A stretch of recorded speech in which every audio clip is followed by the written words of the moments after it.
मामला ये है कि म्यूटेशन में भ्रष्टाचार अंतिम सीमा को पहुंच गया है।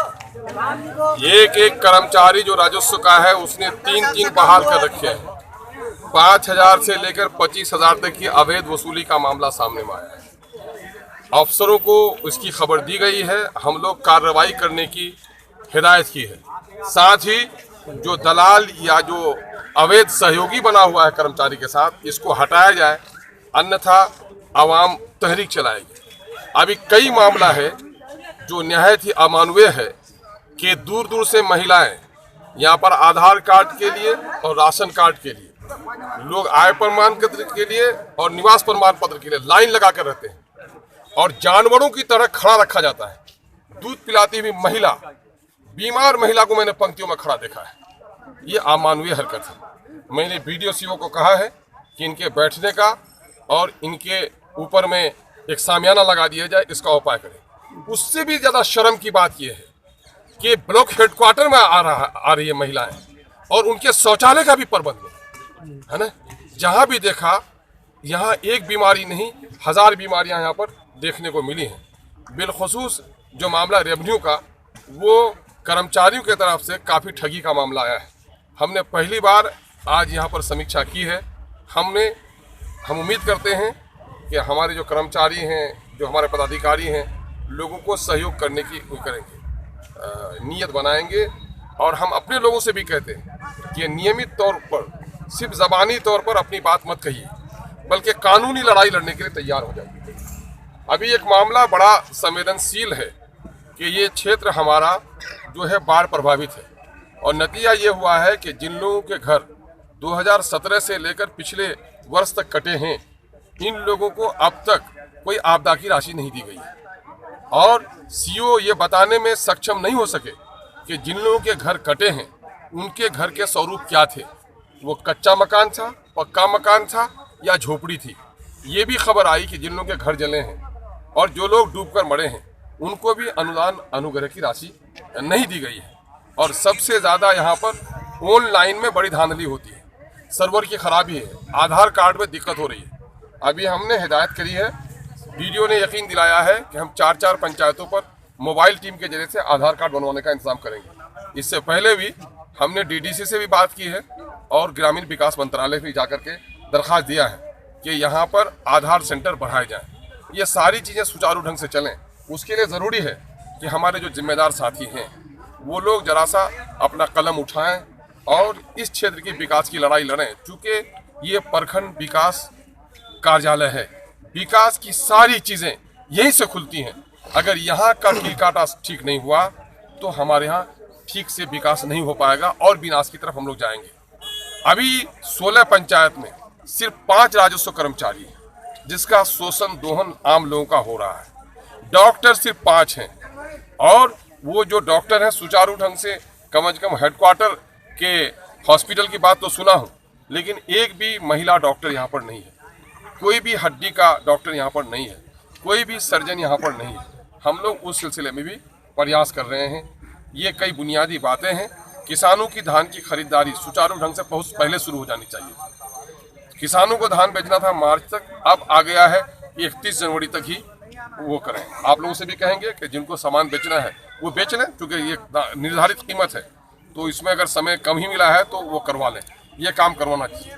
जन वितरण प्रणाली की तरफ से भी शिकायत आई। उस शिकायत में ये बात आई कि लोगों को पुर्जे नहीं दिए जा रहे हैं और कुछ लोगों का कार्ड बना है और उनके कार्ड बनने के बावजूद भी उनको सामान नहीं दिया जा रहा है। इसमें भी काफ़ी त्रुटियां हैं, इसको भी देखने की हमने यहाँ के इसको पदाधिकारी को हिदायत की है। अब बाकी मामला ये है कि सबसे बड़ा मामला जो है एक कि जनता जब तक बेदार नहीं होगी उनको हक नहीं मिलेगा। अभी एक हमारे लिए शर्म की बात है कि रौटा, चूँकि अमोर बायसा में रौटा ही सबसे बड़ा मार्केट है और यहाँ पर हज़ारों लोग डेली आते जाते हैं और एक सामुदायिक शौचालय का निर्माण यहाँ पर नहीं हो सका। अफसरों की और हम जैसे जनप्रतिनिधियों की लापरवाही का नतीजा है। वीडियो ने आज यकीन दिलाया कि साहब बाजार के अंदर ही दलित टोला के नज़दीक एक शौचालय का निर्माण अतिशीघ्र करेंगे। यहाँ पर भी महिलाओं के लिए शौचालय निर्माण करने की यकीन दहानी कराई है। जब तक शौचालय का निर्माण नहीं होगा, मैंने कहा कि वैकल्पिक व्यवस्था करो, जिस ऑफिस से जुड़ा हुआ है मामला, महिलाओं के शौचालय का इंतजाम करो। और पूरे जो रौटा मार्केट है, रौटा मार्केट के विकास के लिए, चूँकि लोग रेवेन्यू दे रहे हैं, हाट का बीट नहीं हुआ हो लेकिन सरकारी तौर पर कलेक्शन हो रहा है।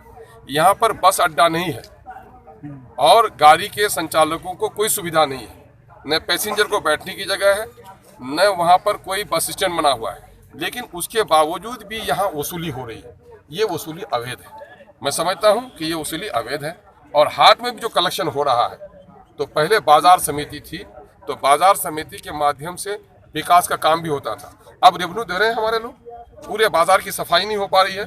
मैंने सीईओ को हिदायत की है कि किससे कितनी महसूल वसूल करनी है, सब्जी वाले से कितनी लेनी है, किराना से कितनी लेनी है, कपड़े के दुकानदार से कितनी लेनी है, गाय की क्या लेनी है, बकरी की क्या लेनी है, उसकी तालिका यहाँ पर लिखो। किसी भी ऑफिस में कोई इन्फॉर्मेशन नहीं है कि कौन पदाधिकारी कब वहाँ रहता है। मैंने इसकी भी हिदायत की है कि साहब आप कौन पदाधिकारी रहेंगे वो रोस्टर के मुताबिक आप उसे लिख दिया करें। जहाँ तक पंचायत सरकार भवन है, वहाँ पर उनके राजस्व कर्मचारी को बैठना है, वहाँ पर भी बोर्ड में इसको लिख दें। इसी तरह से जो विभिन्न और प्रखंड स्तरीय पदाधिकारी हैं, मैंने उसको हिदायत की है कि वो अपना जो रोस्टर है, उनका शेड्यूल है, वो शेड्यूल कम से कम अपने ऑफिस के सामने में लिख दें। और विशेषकर ये जो ऑनलाइन जितने भी काम हो रहे हैं, आरटीजीएस के, आरटीपीएस के, या जो इस काम को जल्दी से जल्दी सुधारने की व्यवस्था करें। अच्छा, आवेदन को लेकर के खास करके बैठक में चर्चा हुई कि आवेदन देने के बाद कोई प्राप्ति रसीद नहीं मिलता है, इसको लेकर ये ऑफिसरों की धांधली है कि ऑफिस में एक इनिशियल कर देता है, अब वो असिस्टेंट है कि दलाल है कि किसी पदाधिकारी का रिश्तेदार है, बेचारा गांव का बेचारा, हमारा क्या जाने। आप बात को वो आता है तो बोलता है कि हमारे कार्यालय में नहीं मिला है। बाजाब्ता उच्च न्यायालय का, हाई कोर्ट का डिसीजन है, हाई कोर्ट का डिसीजन है कि जो लोग भी सरकारी ऑफिसों में जो लोग भी आवेदन देंगे, चाहे वो डाक के द्वारा दें, चाहे स्वयं आकर दें, जो आवेदन अभ्यावेदन हो, उनकी प्राप्ति की रसीद उनको दी जाएगी। उनके लिए फॉर्मेट भी बनाया है, सामान्य विभाग की तरफ से जो है, पर्सनल डिपार्टमेंट की तरफ से बिहार गवर्नमेंट के सख्त तरीन हिदायत दी गई है कि जो भी लोग आवेदन दें ऑफिस में, बाजाब्ता सारे ऑफिसों में एक इशू एंड डिस्पैच किरानी है, जो लोगों का आवेदन प्राप्त करता है और उसकी रसीद उसको देनी है। लेकिन हमारी लापरवाही, आमजनों की लापरवाही के नतीजे में और अफसरों की साजिश के नतीजे में ये काम लोगों को नहीं हो पा रहा है। हमने आज हुक्म दिया है यहाँ पर कि जो लोग भी आवेदन आए, आवेदन अगर सही है तो उस पर कार्रवाई कीजिए, गलत है तो आप उस पर अपना रिमार्क्स देकर के उसको पेंडिंग में रखिए, लेकिन आवेदन की प्राप्ति रसीद सबको दीजिए। मैं समझता हूँ कि अगर हमारे लोग सही तौर पर आवेदन देंगे और उसकी प्राप्ति उनके पास होगी, तो बाध्यता होगी कार्यालय की कि इस संबंध में कार्रवाई करे, और बात को जवाबदेही भी तय होगी कि किसकी लापरवाही के नतीजे में काम नहीं हुआ है। मैं इसके लिए जो सरकार की चिट्ठी है, मैं उसको फ्लैक्स में यहाँ टंगवा भी दूंगा ताकि आम जनों को उसकी जानकारी